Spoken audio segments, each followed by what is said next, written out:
आपको अगर घुटने का दर्द है इतना कि आप स्टेयर्स अवॉइड करते हैं, वॉक नहीं करते, यहाँ तक कि रेस्ट में भी पेन होता है, तो आपको एक बहुत सीरियस प्रॉब्लम हो सकता है। ये सिर्फ नॉर्मल एज रिलेटेड पेन नहीं है, ये इतना प्रॉब्लमैटिक हो सकता है कि डेली एक्टिविटीज भी एग्जॉस्टिंग हो जाती हैं।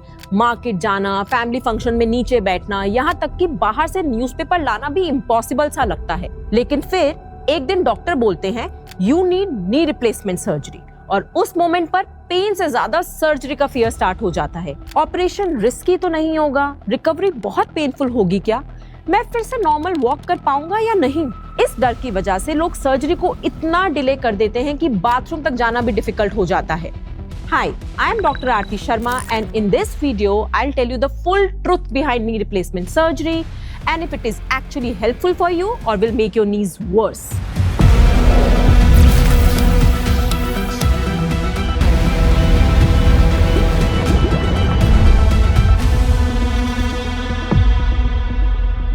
शुरू करते हैं with a simple question, why does my knee hurt so much?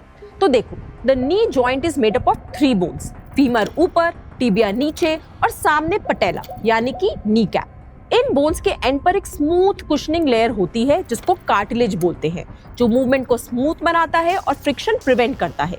Think of cartilage like a rubber sole of a shoe. नया होता है तो स्मूथ कुशनिंग देता है, but years of wear and tear के बाद ये लेयर धीरे धीरे थिन होने लगती है and at one point cartilage almost खत्म हो जाता है। फिर बोन डायरेक्टली बोन से रब करने लगती है, हर स्टेप पर स्टिफनेस और पेन फील होता है and that's what we call osteoarthritis. पर ये प्रॉब्लम एक घुटने तक नहीं रहता। जैसे कि गाड़ी का एक टायर खराब होने के बाद सारे टायर्स पर प्रेशर पड़ता है, वैसे ही आपकी बॉडी का पूरा अलाइनमेंट बिगड़ जाता है। जब डैमेज नी को सालों तक इग्नोर किया जाता है तो बॉडी ऑटोमेटिकली पेन अवॉइड करने के लिए चलने का तरीका चेंज कर लेती है और फिर एक्स्ट्रा प्रेशर हिप और स्पाइन पर शिफ्ट होने लगता है। धीरे धीरे नी के मसल्स वीक होने लगते हैं और नीज भी डिफॉर्म हो सकती है। And when surgery finally happens, in that state, the alignment is harder to restore and recovery also takes longer. पर अब फियर ये है कि क्या पूरा नी निकाल दिया जाएगा? देखो, let me tell you, ये एक बहुत बड़ा मिसकंसेप्शन है। Now think of it like this. अगर आपके घर में एक पुरानी वुडन चेयर है जिसकी सिर्फ सीट टूट जाए, तो आप पूरी चेयर तो नहीं फेंकते, सिर्फ डैमेज सीट को रिप्लेस करते हैं ना।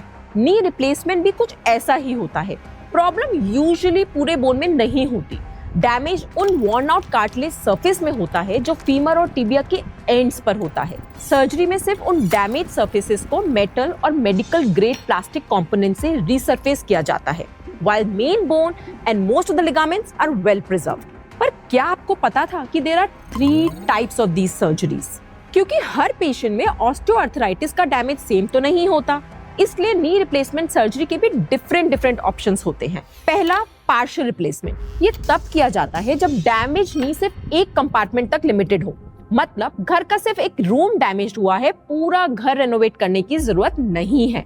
Recovery is faster, surgery is less extensive, and normal knee tissue is preserved wherever possible. Second, total knee replacement, जिसमें knee joints के multiple surfaces पे damage होता है और उसको resurface किया जाता है। Now this is the most common type of knee replacement, especially when arthritis has affected almost all parts of knee joint. And then the most modern one, robotic knee replacement. In traditional knee replacement, implant positioning is done manually by the surgeon using specialized instruments, and in skilled hands, the results are excellent.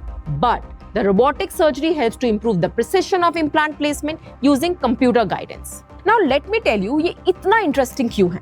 Surgery से पहले patient के नी का एक detailed 3D map create होता है। During surgery robotic system instruments को guide करता है, बिल्कुल वैसे ही जैसे जीपीएस रूट गाइड करता है, लेकिन स्टीयरिंग व्हील ड्राइवर के हाथ में होती है। उसी तरह सर्जन हर स्टेप कंट्रोल करता है। रोबोट सिर्फ इम्प्लांट पोजिशनिंग को ज्यादा प्रिसाइज और एक्यूरेट बनाने में हेल्प करता है। The surgery itself takes around 1 to 3 hours, and most of the patient stays in the hospital for about 1 to 4 days, depending on their speed of recovery. In fact, most of the patients are encouraged to stand and take a few supported steps within 24 hours, क्योंकि early movement help reduce the complication and speeds up the recovery. और एक ऐसा stat बोलूंगी जो आपके fear को एक ही बार में खत्म कर देगा। American Academy of Orthopaedic Surgeons के according more than 90% of knee replacements are successful and continue to function well even after 15 days. पर इसके बावजूद आपके माइंड में कुछ फियर और क्वेश्चंस हमेशा रहते हैं। Will I walk normally again? क्या मुझे परमानेंटली वॉकर यूज करना पड़ेगा? क्या मैं स्टेयर्स चढ़ पाऊंगा? क्या मैं क्रॉस लेग कभी बैठ पाऊंगा या नहीं? और क्या मैं इंडियन टॉयलेट यूज कर पाऊंगा? वेल, कंसर्न्स रियलिस्टिक है, पर प्रॉब्लम तब होता है जब फियर अननेसेसरी एंजाइटी क्रिएट कर देता है। In all honesty, most of the patients gradually return to comfortable walking and stair climbing with proper physiotherapy. Walker usually temporary support के लिए होता है, permanently नहीं। In fact, low impact activities like walking, cycling और swimming recovery के बाद encourage भी की जाती है। लेकिन हाँ, क्रॉस लेग सिटिंग और Indian toilet use her patient के लिए कंफर्टेबल या एडवाइजेबल हो ये जरूरी नहीं है। देखो, फाइनल फ्लेक्सिबिलिटी डिपेंड करता है muscle strength, physiotherapy, pre surgery movement and implant type पर। वेल, मैंने अभी तक आपको पूरा सच नहीं बताया है, तो अब बात करते हैं उन चीजों की जिनसे जेन्युइनली केयरफुल रहना चाहिए। Uncontrolled diabetes, high blood pressure, smoking, obesity या फिजियोथेरेपी को सीरियसली ना लेना, ये फैक्टर्स रिकवरी और कॉम्प्लिकेशन रिस्क दोनों को अफेक्ट कर सकते हैं। और सर्जरी प्रिपरेशन भी उतना ही इंपॉर्टेंट होता है जितना कि सर्जरी खुद। जैसे नए घर की फाउंडेशन पहले स्ट्रॉन्ग बनाई जाती है ताकि पूरा स्ट्रक्चर सही तरह से टिक जाए, वैसे ही सर्जरी से पहले मसल स्ट्रेंथन करना जरूरी होता है ताकि रिकवरी बेटर हो सके। Even simple exercises like straight leg raise, ankle pumps, gentle thigh muscle exercise नए जॉइंट को डे 1 से बेटर सपोर्ट करने में हेल्प करते हैं। वेट मैनेजमेंट भी उतना ही इंपॉर्टेंट होता है क्योंकि बॉडी वेट का एक्स्ट्रा प्रेशर डायरेक्टली नीज पर पड़ता है। और घर की प्रिपरेशन भी इक्वली इंपॉर्टेंट होती है। लूज रग्स और फ्लोर वायर्स हटाइए, बाथरूम और स्टेयर्स के पास सपोर्ट रेल्स लगाइए, लो टॉयलेट हो तो रेस टॉयलेट सीट्स अरेंज कीजिए और नहाने के लिए एक स्टेबल बेंच या चेयर रखिए। अगर पॉसिबल हो तो इनिशियल रिकवरी के लिए सेम फ्लोर पर ही टेम्पररी सेटअप बना लीजिए ताकि बार बार वो स्टेयर्स यूज ना करना पड़े। And most importantly, if you live alone, make sure to have a reliable caretaker for the first, let's say, 1 to 2 weeks, because early recovery can be physically and mentally demanding. So instead of should I be scared of surgery, a better question is what happens if I keep living like this for the next 5 years? Because yes, knee replacement surgery can feel intimidating, but for many patients, life without treatment is much worse.